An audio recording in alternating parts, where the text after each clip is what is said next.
Section 19 of The Scarlet Letter by Nathaniel Hawthorne. Chapter 16. A Forest Walk. Hester Prynne remained constant in her resolve to make known to Mr. Dimmesdale, at whatever risk of present pain or ulterior consequences, the true character of the man who had crept into his intimacy. For several days, however, she vainly sought an opportunity of addressing him in some of the meditative walks which she knew him to be in the habit of taking, along the shores of the peninsula, or on the wooded hills of the neighbouring country. There would have been no scandal, indeed, nor peril to the holy whiteness of the clergyman's good fame, had she visited him in his own study, where many a penitent, ere now, had confessed sins of perhaps as deep a dye as the one betokened by the Scarlet Letter.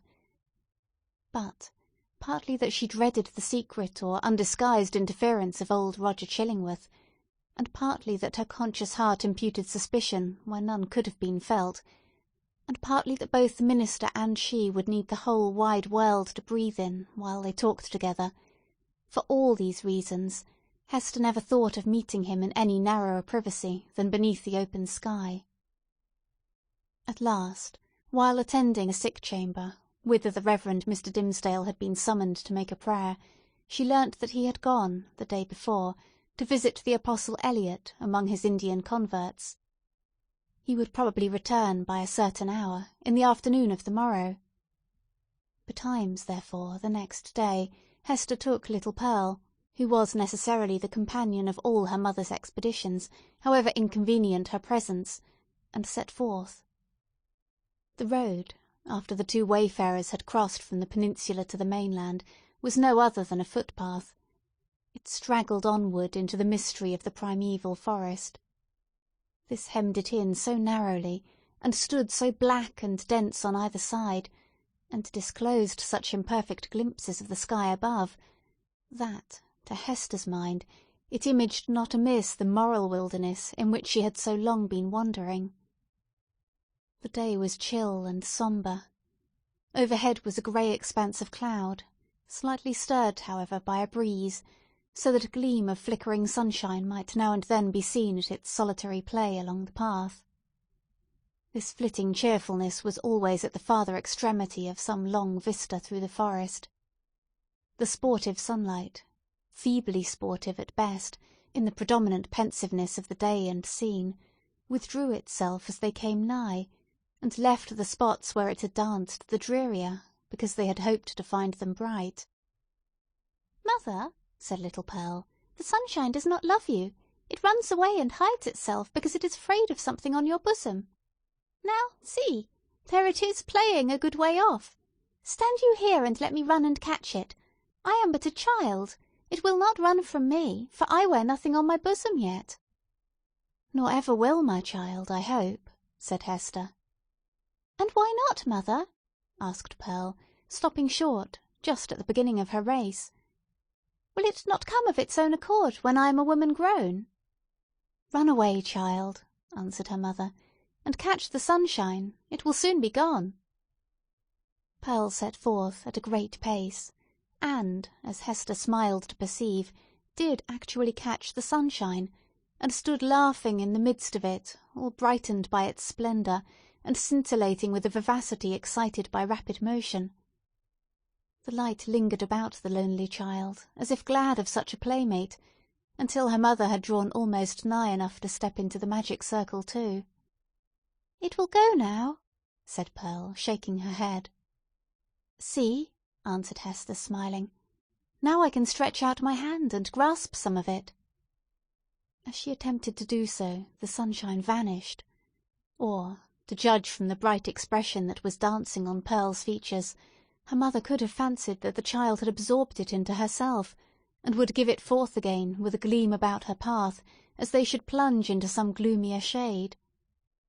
There was no other attribute that so much impressed her with a sense of new and untransmitted vigour in Pearl's nature as this never-failing vivacity of spirits. She had not the disease of sadness, which almost all children, in these latter days, inherit, with the scrofula, from the troubles of their ancestors. Perhaps this too was a disease, and but the reflex of the wild energy with which Hester had fought against her sorrows before Pearl's birth. It was certainly a doubtful charm, imparting a hard metallic lustre to the child's character. She wanted, what some people want throughout life, a grief that should deeply touch her, and thus humanise and make her capable of sympathy. But there was time enough yet for little Pearl. "Come, my child," said Hester, looking about her from the spot where Pearl had stood still in the sunshine. "We will sit down a little way within the wood and rest ourselves." "I am not aweary, mother," replied the little girl. "But you may sit down if you will tell me a story meanwhile." "A story, child?" said Hester. "And what about?" "Oh, a story about the Black Man," answered Pearl, taking hold of her mother's gown and looking up, half earnestly, half mischievously, into her face. "How he haunts this forest, and carries a book with him, a big, heavy book, with iron clasps, and how this ugly Black Man offers his book and an iron pen to everybody that meets him here among the trees, and they are to write their names with their own blood, and then he sets his mark on their bosoms. Didst thou ever meet the Black Man, mother?" "And who told you this story, Pearl?" asked her mother, recognizing a common superstition of the period.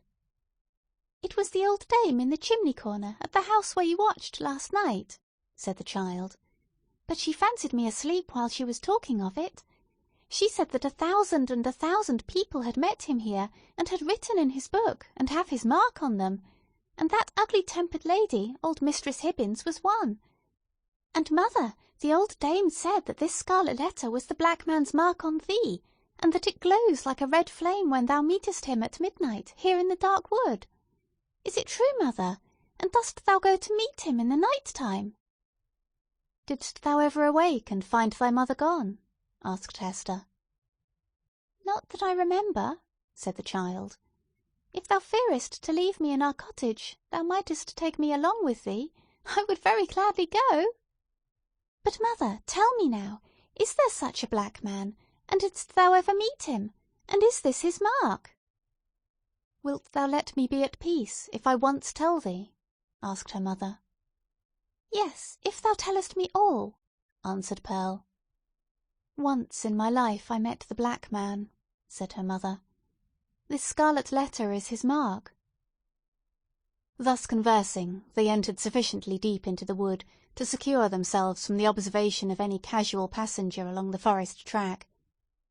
Here they sat down on a luxuriant heap of moss, which, at some epoch of the preceding century, had been a gigantic pine, with its roots and trunk in the darksome shade, and its head aloft in the upper atmosphere. It was a little dell where they had seated themselves, with a leaf-strewn bank rising gently on either side, and a brook flowing through the midst, over a bed of fallen and drowned leaves.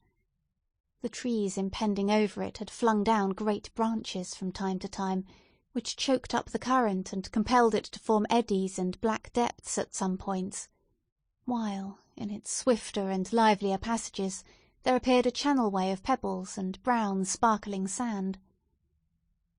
Letting the eyes follow along the course of the stream, they could catch the reflected light from its water, at some short distance within the forest, but soon lost all traces of it amid the bewilderment of tree-trunks and underbrush, and here and there a huge rock covered over with grey lichens.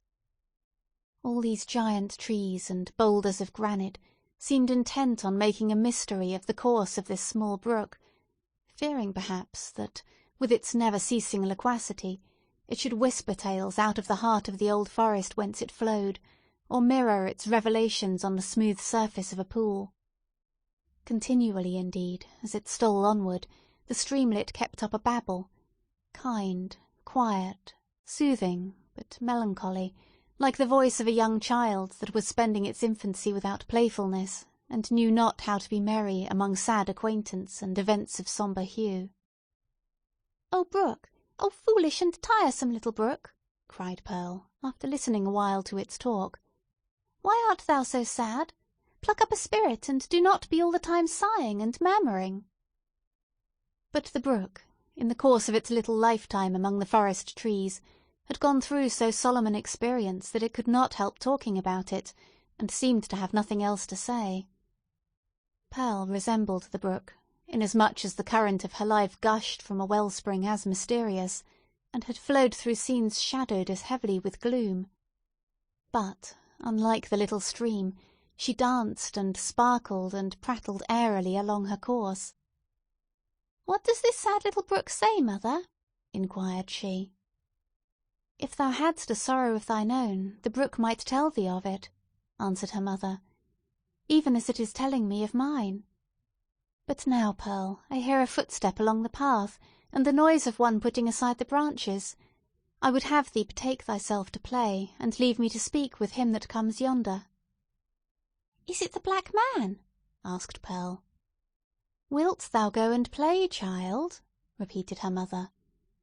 "But do not stray far into the wood, and take heed that thou come at my first call."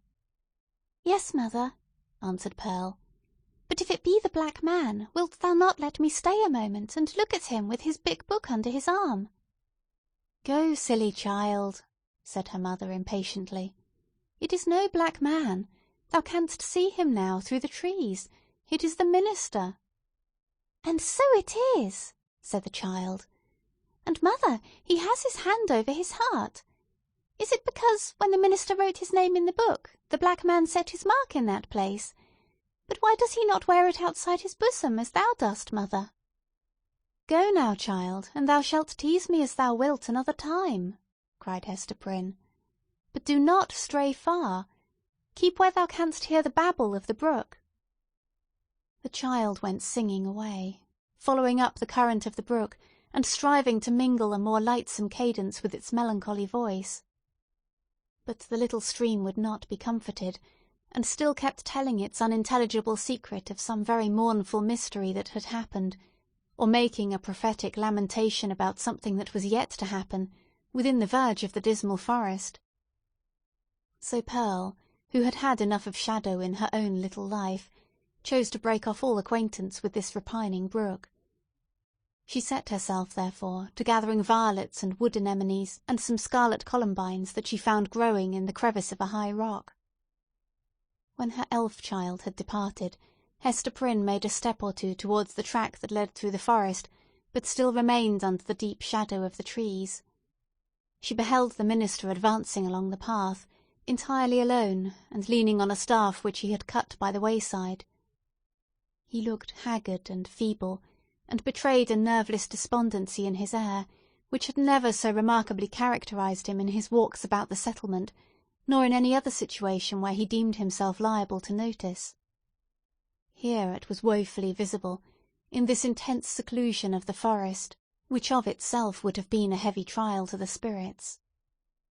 There was a listlessness in his gait, as if he saw no reason for taking one step farther, nor felt any desire to do so, but would have been glad, could he be glad of anything, to fling himself down at the root of the nearest tree, and lie there, passive for evermore.